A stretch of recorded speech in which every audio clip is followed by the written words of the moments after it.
So here we are, traveling around Albion. I'm currently escorting somebody to the Well of the Wolf. It's not an officer, it's just like somebody I picked up along the way. How do I... There we go, approach. Descend through the gale and land on a shelf of ice. Hey, I succeeded, so I didn't damage my hull. Nice. Who am I dropping off here? The Abstemious Devil, that's who. Oh, there's a lot of stuff you can do here. There's something inside the well. Whatever it is, the devils would like it gone. Okay. Oh man, failure. The devils trail you to the lip of the well, their faces weighted with expectation. Something is yowling plaintively from the abyss, something mortal and odiously off-key. You go on your stomach and lean over the edge, a hand thrust into the void. For moments, there's nothing but the noise, nothing but the cold and the sense you'd profaned something sacred. Then your fingers brush against fur. Surprised perhaps by the contact, the beast bites down on your palm and retreats. Ouch. This wasn't how it was meant to go. Alright, I'll try that later, I guess. Wait, no, I can try it again. Is it a cat? With considerable effort, you extract a round-bellied, snaggle-toothed, long-clawed lump of a cat. The devils are relieved at your success and insist you depart with the aggrieved feline as soon as possible. The useless cat is aboard your engine. Is that a mascot? Alright, let's deposit the abstemious devil. She pays the remainder of her passage. Would you mind waiting a moment? There may be a further opportunity. You watch her trudge toward the caves. When she returns, frost in her black hair, she does indeed have a request. Long ago, the many-mouthed gave all but one of his voices to his creations. I require a single live chorister bee. I have little of pecuniary value, but I do have this. She removes a book from her suitcase. It's titled The Choir in One and Other Martyrs of the Cause. As far as I'm aware, this is the only copy outside Hell. Okay. Sure. Alright, help the repentant devil look for what he seeks here. There was someone he wanted to find. In body, she's an older, even motherly deviless. She says nothing to him, although it's plain she recognizes him with pleasure. He, for his part, sits with her a long time, telling stories of the Iron Republic, of London as it used to be, of Parabola. I don't know what the Iron Republic is. He talks the way one might at a sickbed of a beloved, unconscious patient, as much for one's own comfort as for theirs. At last he runs out. How did you ever reconcile yourself, he says, to giving up the work? She doesn't answer. Before he can go, she offers him a document on papyrus, sealed with wax. Help him sympathize with her. I don't understand, he says again and again on the way back down the cliff. Once she was an unstoppable force. See, I personally would love for him to become like an ardent Republican, little R Republican, as in someone who stands for Republican values, as in, like democracy, which is the opposite of what big R Republican stands for, lol but my character is all for, British imperialism. So my character is going to say, did not encourage that. Perhaps she has grown tired, he allows. Perhaps she's gathering her strength again. I suppose that would be an understandable response. He has become more inclined to withdraw from the world. Okay. There's a congregation of devils here, too. You ask about their lives here.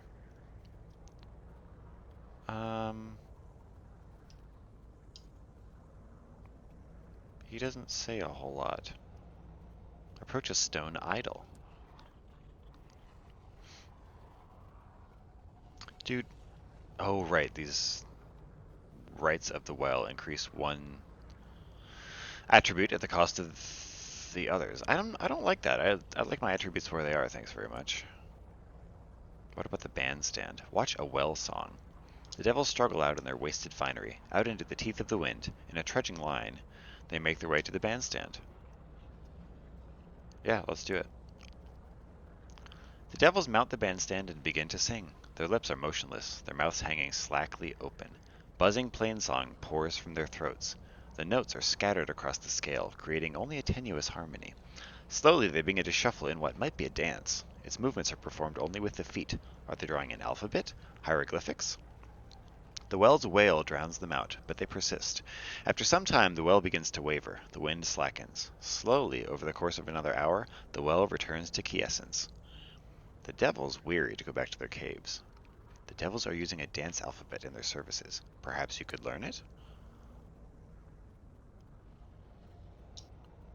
Let's investigate the bandstand. The bandstand is made from cast iron, modestly curlicued and pitted by the harsh weather. While inspecting it, you feel the weight of the numberless fathoms below you. They pull at you. Perhaps as a child you dropped a stone down a less terrible well.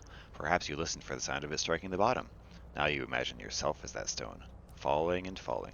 Let's decipher some of the dance alphabet of the devils. Man, this is not cheap. Returning to your engine, you spread your sketches across your bunk and instruct your crew that you're not to be disturbed. You've learned a great deal in your travels. You're sure the patterns of the Devil's Dance are a crude form of the correspondence. The hymn itself, you think, is only inflection. By morning, you have assembled enough of a foundation to decipher the Devil's next service. Interesting. Interesting. Okay, I think that looks like all I can do for now.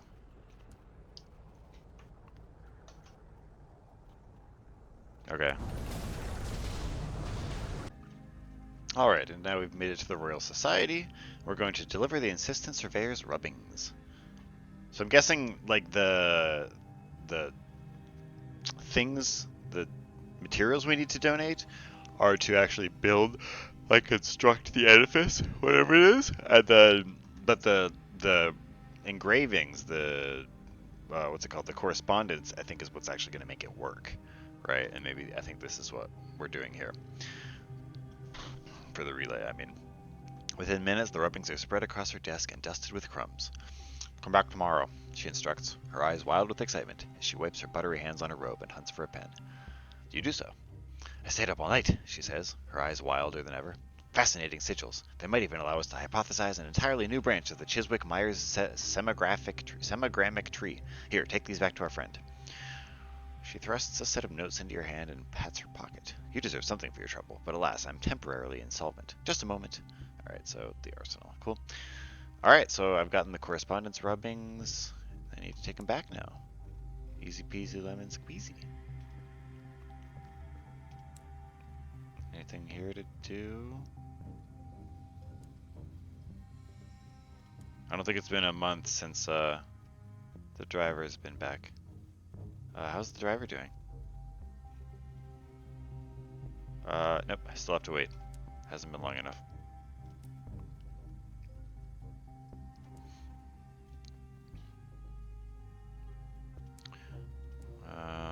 Okay. Let's buy some more fuel. Now we're going to London and then the mausoleum, I believe. Ah, now what's this? Since he boarded your train, the empty silence. This is the guy we rescued from the Clockwork Sun prison. His silence has started to get on your crew's nerves. What kind of man doesn't even sit to play a round of cards when asked? Isn't he bored? All he wants to do is stare out of the windows. Worse, he still hasn't told you where he wants to go. The crew are starting to worry he's a permanent addition. He turns to you, chewing his words. Finally, he spits them out. I have a confession. I miss the light of the sun. I miss the pain of its touch. I miss the songs in my head. But I won't go back. Won't give them the satisfaction. So I want you to shatter me. Break me into 1,000 glittering pieces and let me bathe in the sun's light. There must be another way. The sun's an addiction. Perhaps you can be rehabilitated. There's a place called Carillon. Yeah, I know where Carillon is. After much persuasion, he finally agrees to give it a try. Okay. Take him to Carillon.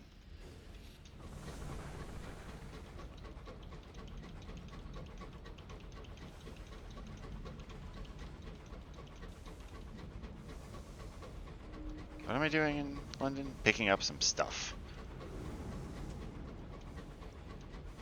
Unstained glass.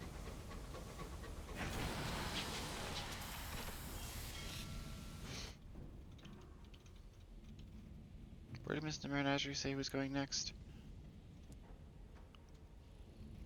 Oh, right. Rods and chains. Okay. Okay, okay.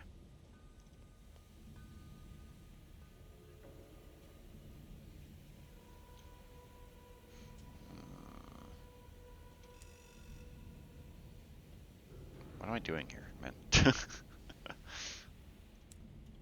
Donating, or knocking, dropping stuff off. And what is this fatalistic signal need? He needs bronze wood, right? He needs 3 bronze wood. Maybe I should just go get some bronze wood, dude. Maybe I should just go get some bronze wood.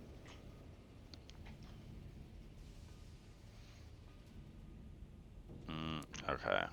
What have I got in here? What would I rather have, the assaying thing or the mining array right now? I don't know. Oh, I know what I came back for. I came back for this thing, the raveling jack. Okay. I've got 1 bronze wood, and I've got 3 panes of stained glass. That sucks. That's not really gonna cut it. But it's a start. Okay. Off to the mausoleum. On our way here, we found a weft in time. A weft of unraveling time. Allow myself to be pulled in. That is part of my plan this time. Okay. Inspect your raveling jack. Its spindly manifold arms grope wildly, seeking the snarl of the weft. The device needs more time to catch the strands of the weft. You must endure the surging tides of time a little longer first. Okay. Let's remain in the weft. Attempt to repair it. 84% chance. It's pretty good. Yes. Okay. Crawling into the casing of the machine, you identify the fault, free the machinery, and scramble out before you get raveled. The steel arms dart forwards and back. The gears whir. The rent in time is woven back together, and you are returned to your present. The horological office will be pleased. Hi, Viv. You now have 1 observation on amended weft of time. Cool. Nice, and that kind of dissipates it. Very nice. Yo, another one. Excuse me. Fuck you.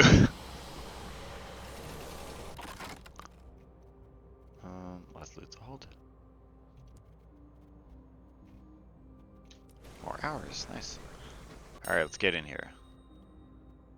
Oh, interesting. It gives me a better chance. Now that I've got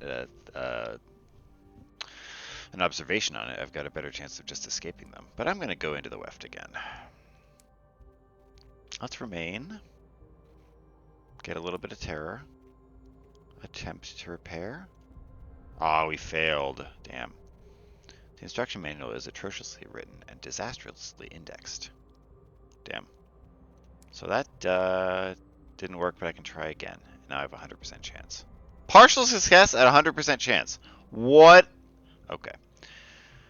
Alright. No, that's cool. That's cool, dude. I need to go to Warlbury and reduce my freaking terror, dude. Partial success at 100% chance. So what? What? I have questions about how that works. Is it like it counts the 100% as like the combination of a full success and a partial success? Or is there like always a chance for a critical failure? So it's never actually 100. I don't know. But I don't like it. Alright, I just realized that we're now back in London and we've acquired another unlicensed chart, which means we can find out how to get rid of Beleth, a gaunt black cat always pushing himself to the front at feeding time, always sitting where people need to be. Beleth barges past you in the corridor. He's the demander. He has heard 2 stokers arguing. When he finds them, he watches, rapt, with the air of an ancient philosopher king. He's fascinated by their red faces, their bristling mustaches, their pointing fingers, and clenched fists. The eccentric joins you. Beleth admires force, she whispers. He would fit in at the floating parliament, where MPs push their beliefs into law using words as swords and procedure as nooses. Yes, the eccentric dream muses. I think he'd like that. And I know what he'd find intolerable. Dreams. Those dreams where the rules all change and your strength is useless. The roses of Caduceus could help. Okay, floating parliament is quite closer than Caduceus, so I think we know where we're going there. Oh, interesting.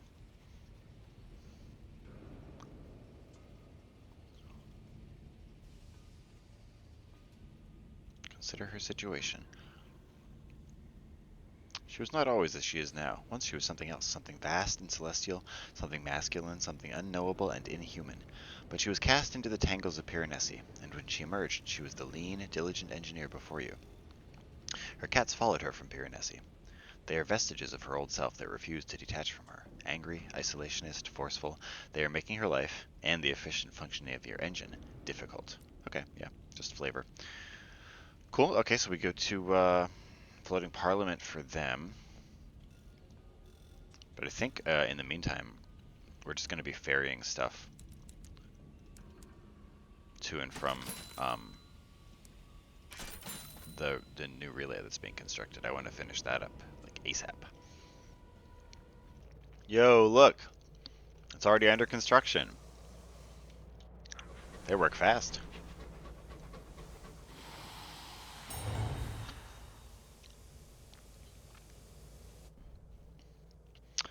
All right, let's deliver some materials.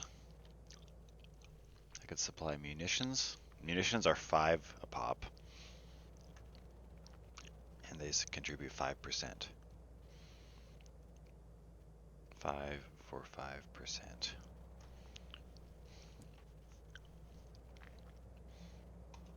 Oh, you get experience too. Cool.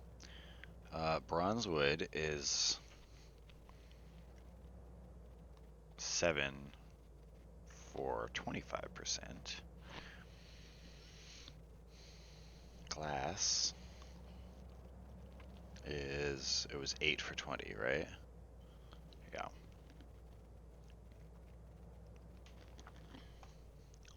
Tea, 6 for 10. And munitions. Oh, and otherworldly artifacts are 3 for 5. Okay. Well, like I said, the glass is by far and away the closest. Now, I do have a decent amount of tea, so I could go get some tea and do that. I probably will. I'll fund this with glass and tea. Let's get it up to a nice 20%. Okay, we've made about a fifth of the necessary progress for this phase of construction. Okay, okay, okay. All right, let's go stop by the mausoleum to get some more glass, and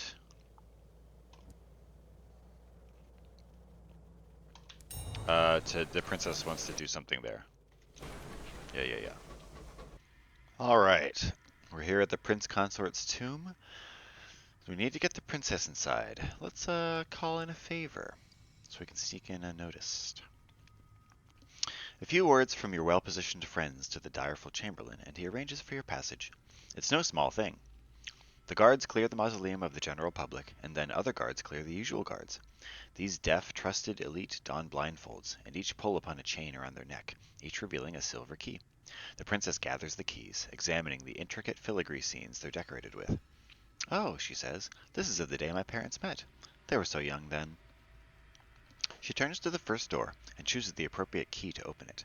7 doors follow, the designs of door and key alike recapitulating the relationship between queen and prince consort from those early happy days to his tragic death. As you follow the princess, the doors draw shut behind you. He lies in the center of the structure, mounted on a marble altar, caught in a beam of light, resting on velvet cushions. While the ravages of his illness are quite obvious, he's so well preserved that you could almost think him alive. At which point he coughs. Uh, the prince consort lives. It's not a life any would wish for, but it is life. Watch a farewell. Daddy, she says, rushing over, taking his unresponsive hand. I just knew Mother wouldn't give you up to anyone, let alone death. I have such terrific news. I'm to be married, she says. Oh, is that why she went to get a ring? The princess leaves a moment for him to gasp. He's unconscious, so fails to oblige. It's a perfect match. You're aware of the Ur-Devil who was once the many-mouthed, whose children are the chorister bees? It's him. It's a trifle complicated, I'll admit. We plan to maintain separate residences. He's trapped eternally down a well.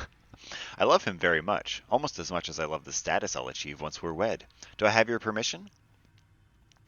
A long pause is broken only by a parchment-dry cough as the prince consort stirs. The princess bounces, taking it as a yes. Thank you, Daddy, she says. Send my thoughts to Mother. She drops his hand and almost runs from the mausoleum. Okay. So she's getting married to that thing in the well.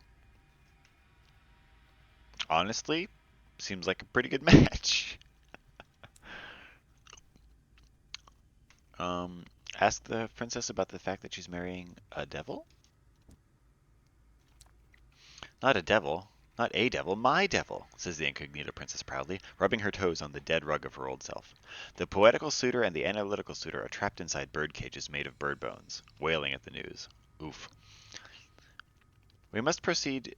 Well, yeah, that's poetic, right? They're trapped in cages of their own making. We must proceed to the Well of the Wolf, says the princess. It's not a wolf down there. My beloved awaits. Soon we will be together. Well, not strictly speaking together. That would be disastrous. But at least married. The princess takes her hand and looks you in the eyes. It's been such fun to go on an adventure with a friend, she says. You'll give me away, of course. It isn't a question. Okay. All right.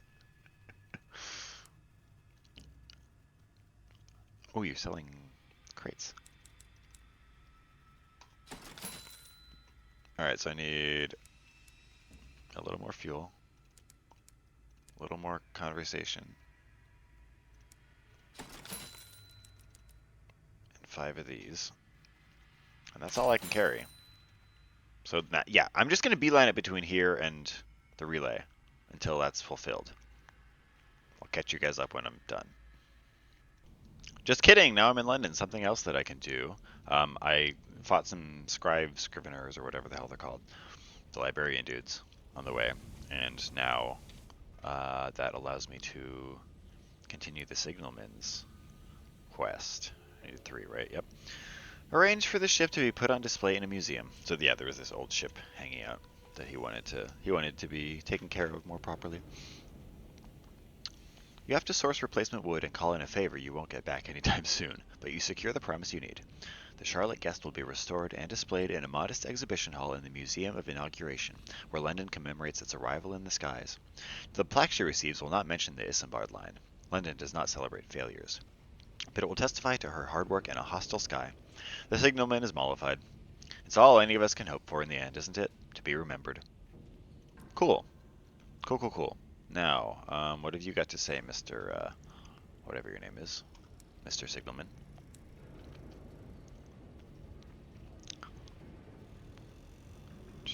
Trade savage secrets over a slice of Battenberg cake. Sure. He laps up your stories like a cat would cream. In return, he shares a story of his own. Came to the skies as a lad in the first days. Her Majesty needed a whole country built and granted us 30 years to do it. I took the offer. Helped lay the foundations of London. Built some of the dome over the throne of ours. Then I joined up with the Squire to lay the Isambard line and headed to the Reach. The Squire? Last time I saw Albion, it were just construction. I'd like to take a look around, see what our graft bought. Accumulate 5 Albion port reports and speak to him again. Alright, that's easy enough. Okay. Alright, so we made it here. We've got all our materials, and we got a level up. Which I can't take while I'm here, apparently. Alright. Gonna finish supplying some glass. And then you have completed this phase of construction. Alright, the first phase is complete. Oh, I need more, don't I? Of crumbling ruin resolves from the mist. Crooked arches throb with sigils. Amber moss crawls across the stones like spilled honey.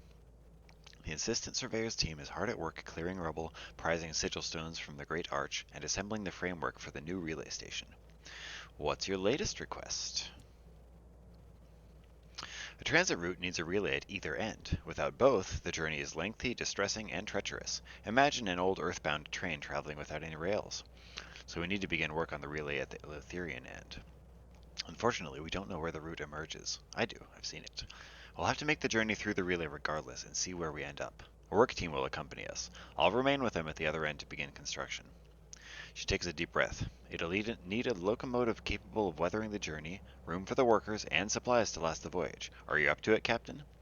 You'll need a locomotive with at least 75 hull, 12 quarters, and at least 6 supplies to make the journey. It will not be safe.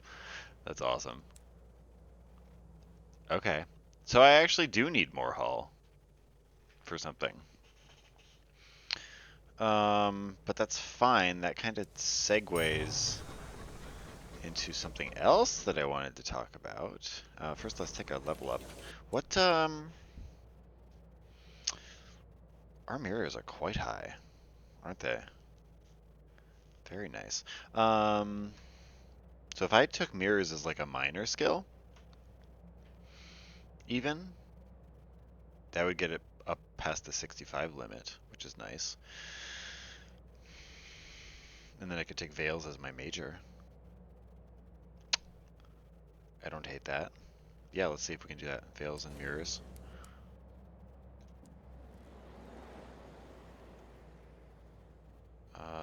Veils and mirrors is an option for a bunch of them.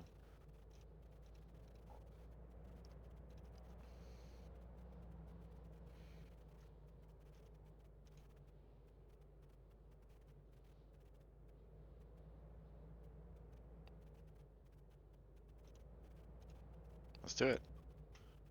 Veils and mirrors. Nice. Very cool.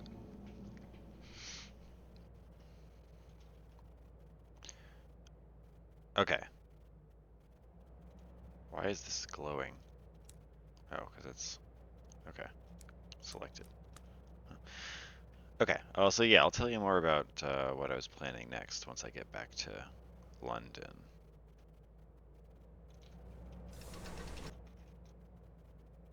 Yeah.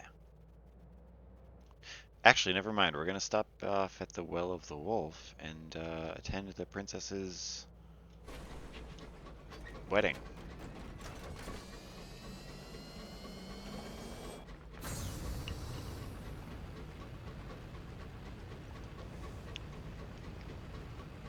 Which I am assuming will be terrifying in the extreme.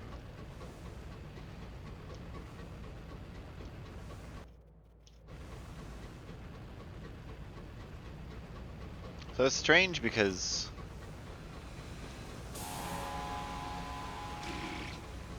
Oh, I missed it. It's strange because, would you... That thing just... Are you serious, dude? Unbelievable.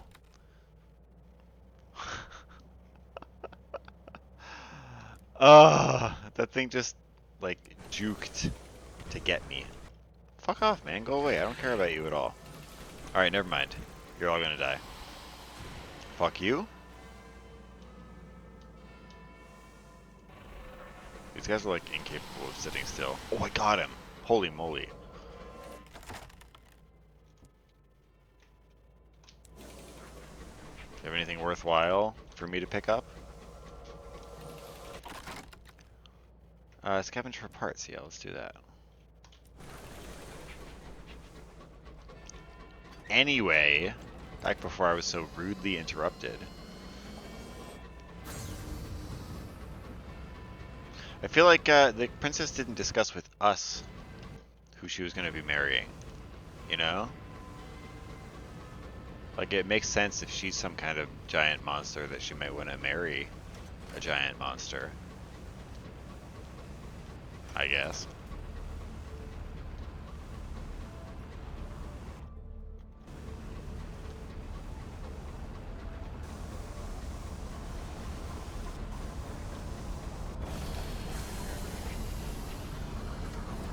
Alright, let's do it. How close do I have to get? There we go. Approaching the will of the wolf. Oh.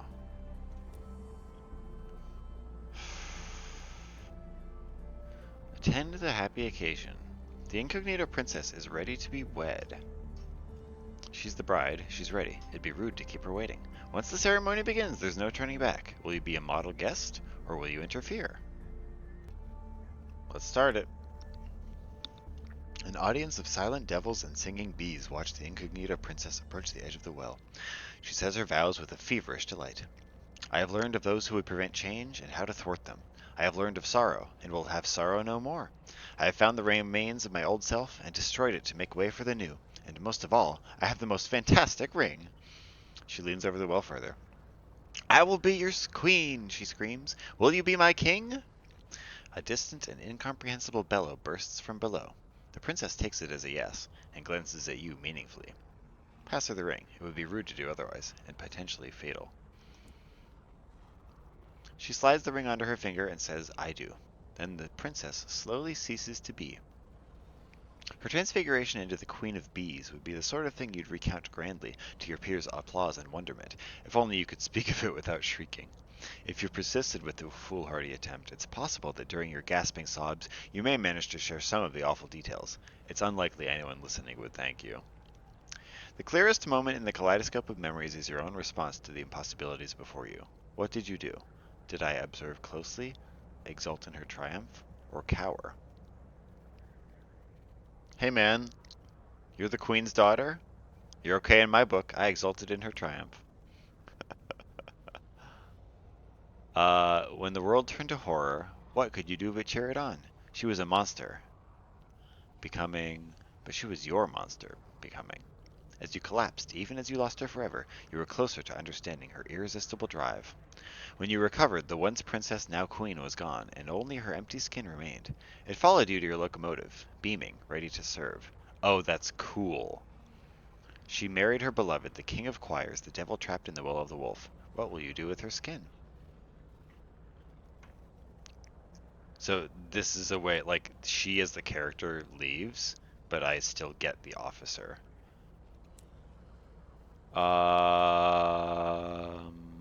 Okay. I'm leaving.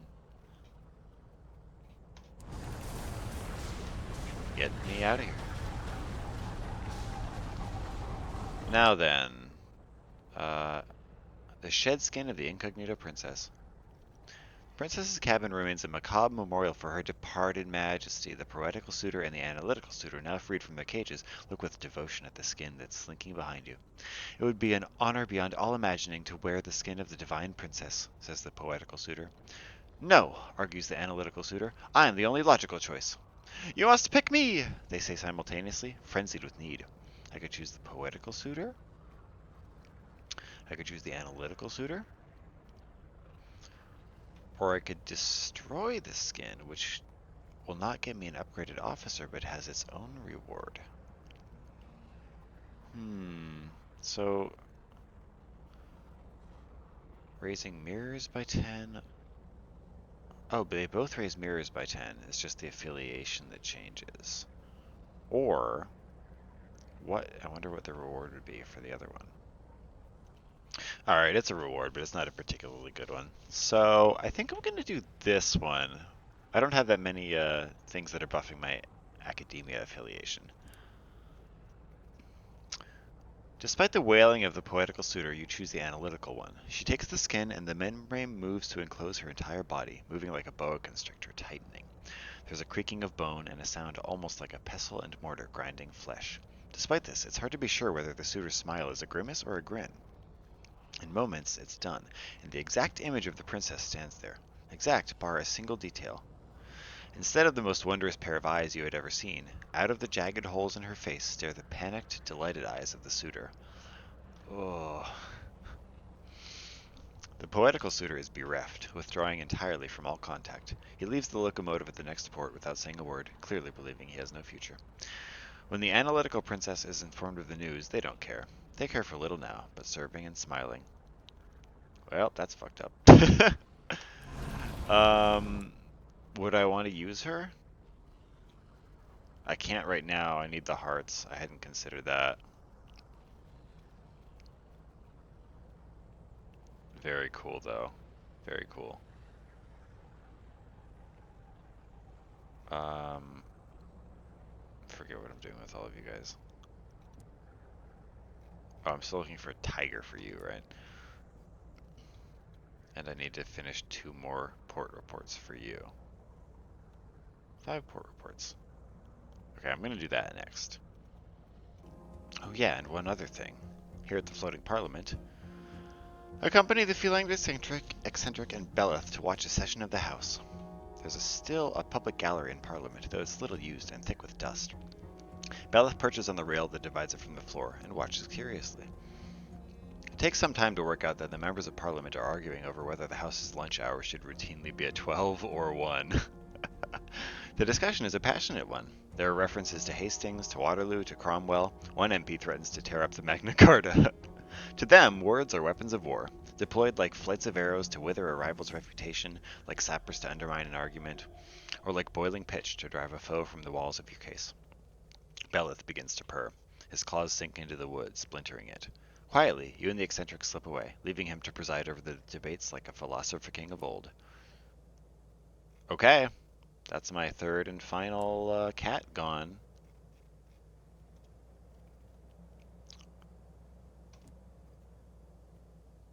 Oh, my chip's too fucked up.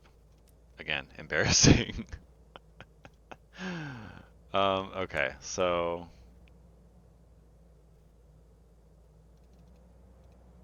we're going to get another port report. And alright, jump cut. We've made it back to London. We've got 5 port reports, so let's talk to our signalman here. What's your opinion of Albion, my dude? The signalman pauses in transcribing his latest set of notes. They cover the signals of Albion, from the bat-delivered memos of Parliament to the archaic systems of the Home Office. His manuscript grows ever heftier. It's not the world we thought we was building. Looks a lot like the old one for a start, but with brighter gleams and darker glooms. He frowns. We're all afraid to let go of what was. Speaking of, when we next stop at London, hey, I'd like to take shore leave. It's time I spoke to the squire. Who is that, you ask? A purveyor of follies, he responds obliquely. Wants to visit a quixotic squire near the Ministry of Public Decency in London. So is it actually here in London, or is it in the ministry over there? I think it's at the ministry. Oh, I passed a new law too. Hooray for me. What happens this time? Anything different? No. It still gets torn from top to bottom. Great, dude. Oh, there are constituents here. Awesome. Let's listen to the will of the people. What do you got to say? Cool. Alright. Oh, and if we, okay, 2 things here. First of all, whoops, not that.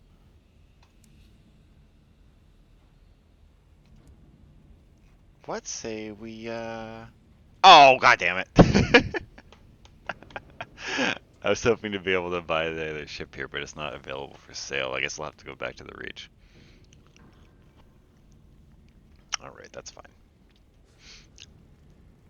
So let's repair our ship then. And then we can talk to our other officer of note. You. You're feline eccentric minus the felines. Talk to her without her cats. Her eyes are bright, she's been sleeping, she's been able to mingle with the crew without her cats intervening or haunting her new friends with nightmares. As she works, she talks softly to the engine. Her voice is rhythmed, as if she was soothing an animal. You hunch near her, and pass her a wrench when she gropes for it. Trying to decide what to do with myself, she tells you, still working. Apart from this, I mean. She sits back on her haunches. On one hand, I could put it all behind me, start fresh. On the other, her eyebrows furrow. I fancy causing some trouble. Help her make her choice. Encourage her to misbehave. She She may become a brilliant eccentric who grants +10 mirrors and +1 to villainy and bohemia, or a gentle eccentric who grants +10 hearts and +1 to villainy and academe.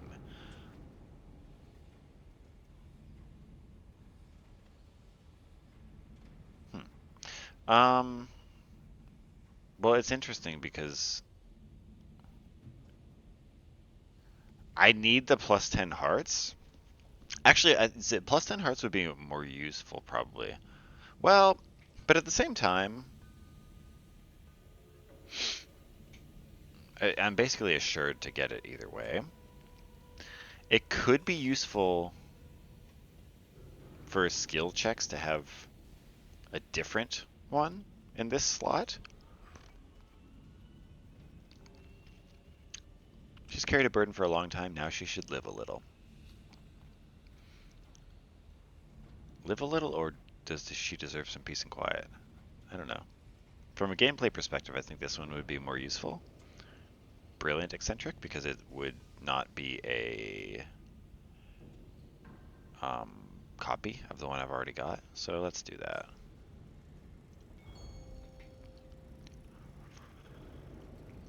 She breaks into a crooked smile. Why not, she says. The sky could do with a little more trouble in it. Could it? Could it though?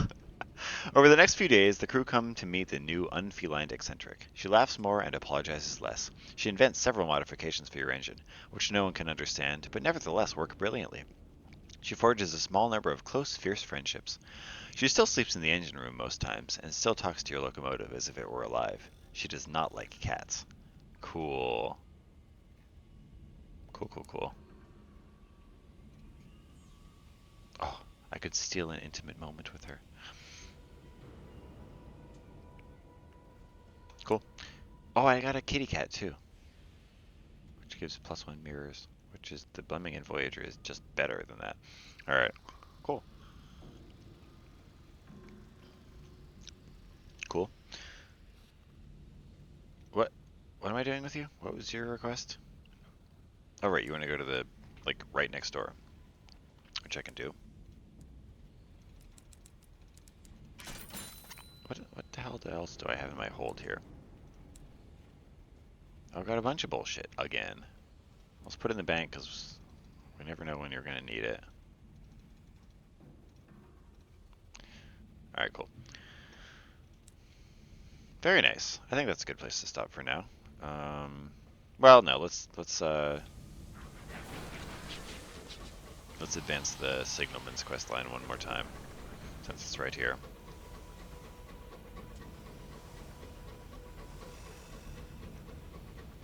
The Ministry of Public Decency.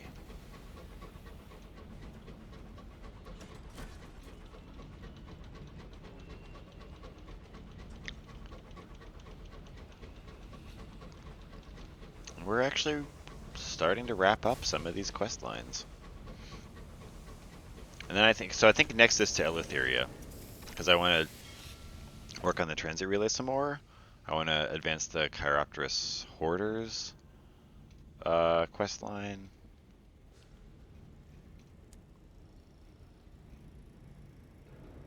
Yeah.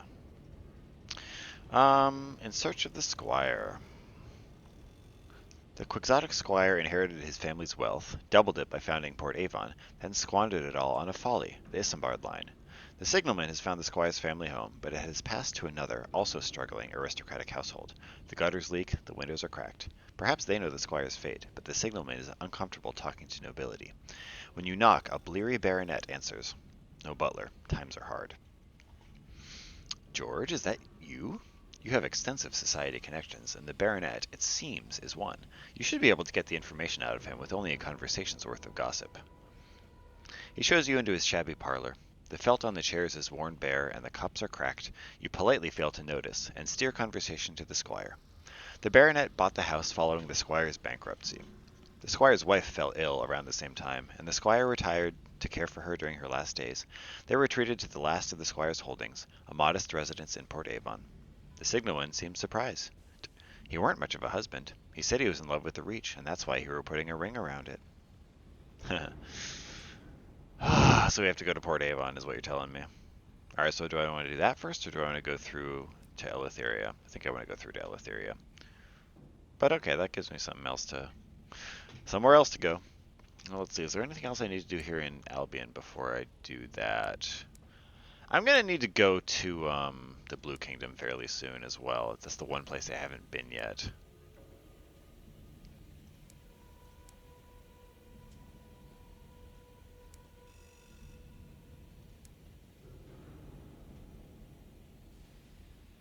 Oh, Repentant Devil? Should I talk to you too?